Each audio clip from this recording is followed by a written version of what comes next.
The world is full of scammers. It seems like there's a new scam every day, and people fall for them all the time. Even the most outlandish scams can be believable if they are presented in the right way.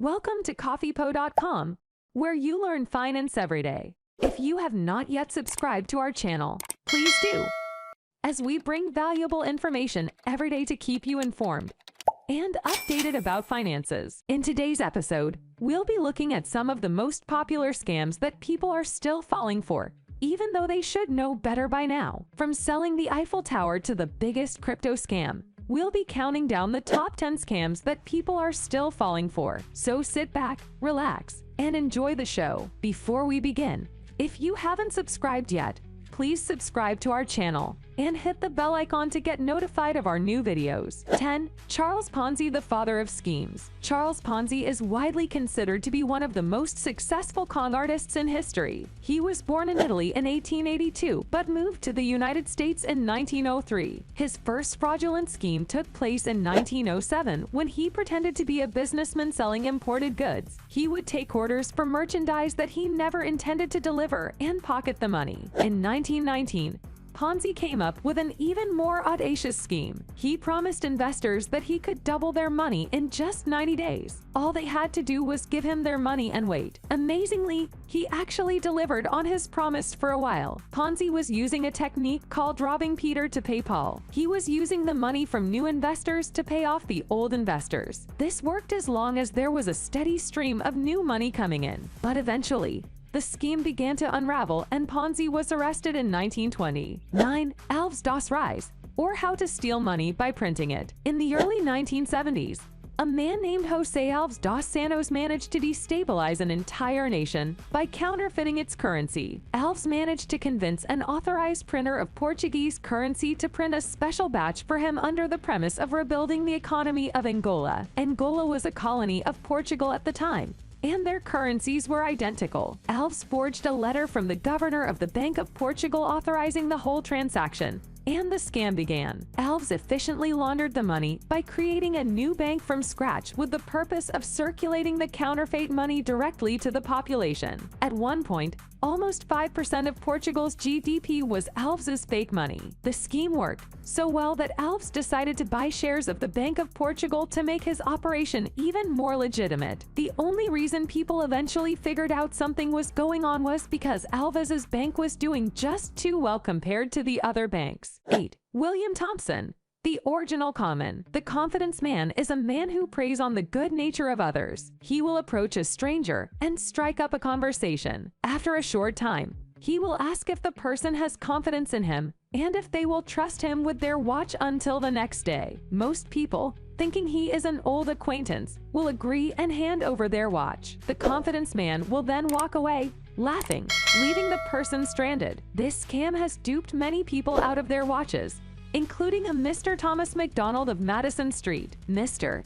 McDonald was approached by the confidence man who, after a brief conversation, asked to borrow his watch. Thinking the man was an old friend, Mr. McDonald agreed and handed over his gold lever watch, valued at $110. The next day, Mr. McDonald was passing by Liberty Street when he ran into the confidence man who had stolen his watch. Officer Swace of the 3rd Ward was nearby and took the man into custody. The man, who was later identified as William Thompson, an old offender and graduate of Sing Sing, was taken to the police station. He was later committed to prison for a further hearing. 7. Victor Lustig, how to sell the Eiffel Tower. Victor Lustig, born in Houston, Bohemia, was a con artist extraordinaire. Gifted in learning, he was also a source of trouble throughout his youth. At 19, while taking a break from his studies in Paris, he stumbled upon an article in a newspaper discussing the problems with maintaining the Eiffel Tower. The article caught his attention and he began to scheme. Lustig returned to France in 1925. He hired a forger to produce fake government stationery and used this to invite a group of scrap metal dealers to a confidential meeting at an expensive hotel. He posed as the Deputy Director General of the Ministère de Postes et Télégraphes Ministry of Posts and Telegraphs, and convinced the dealers that the French government wanted to sell the Eiffel Tower for scrap metal. He told them that he was in charge of selecting the dealer who would receive ownership of the structure,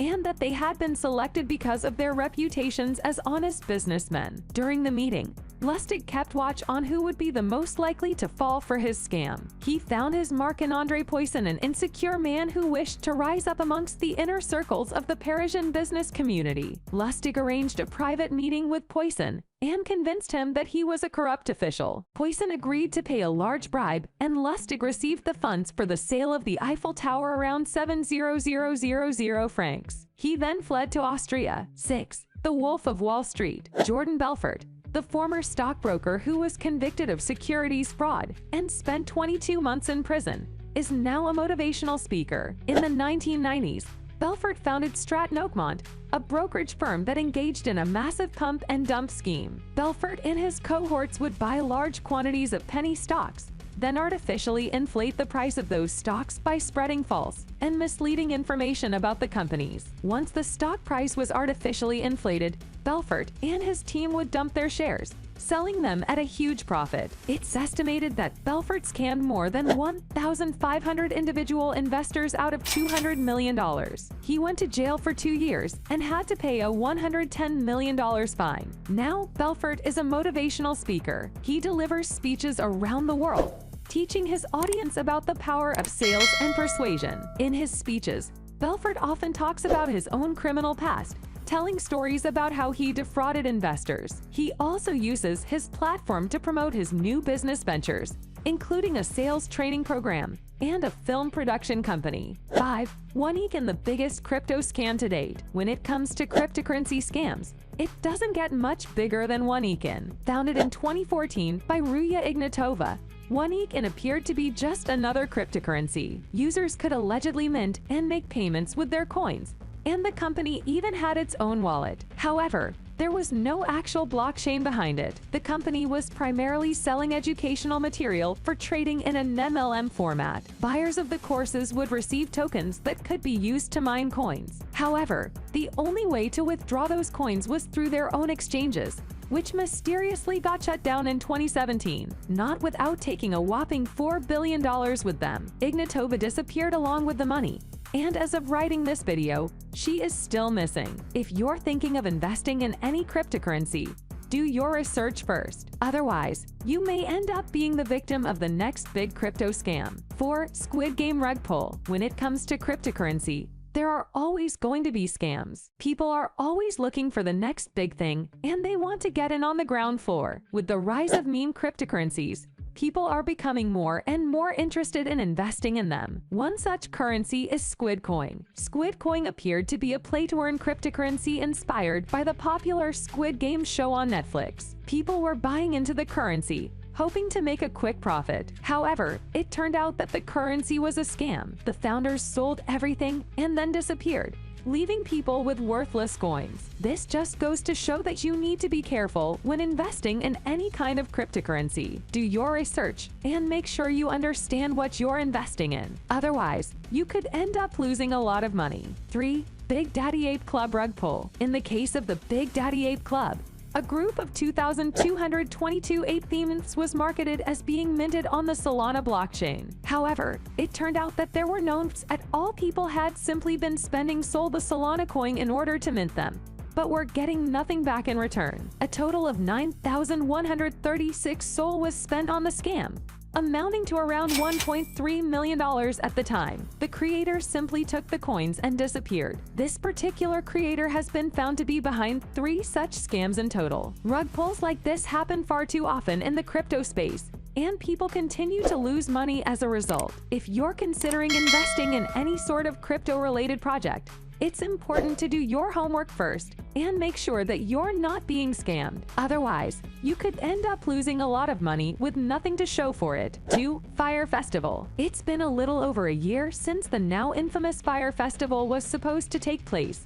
and people are still talking about it. The event, which was promoted as a luxury music festival on a private island in the Bahamas, quickly turned into a disaster, with attendees arriving to find tents instead of villas, boxed cheese sandwiches instead of gourmet food, and no musical acts to be found. Now, the organizers of the festival, 𝐥𝐢𝐤𝐤 and Billy McFarland, have pleaded guilty to fraud charges in connection with the event. In a statement, McFarlane said that he deeply regrets his role in the festival and that he apologizes to everyone who was inconvenienced by my actions. While it's still unclear exactly what will happen to the two men, this latest development serves as a reminder of the massive potential for fraud when it comes to events like this. So if you're thinking of attending a music festival anytime soon, be sure to do your research first and make sure it's a legitimate event. Otherwise, you might end up like the unfortunate attendees of the Fire Festival. 1. Bernie Madoff, the biggest Ponzi scheme in history. Bernie Madoff is widely considered to be the king of scams,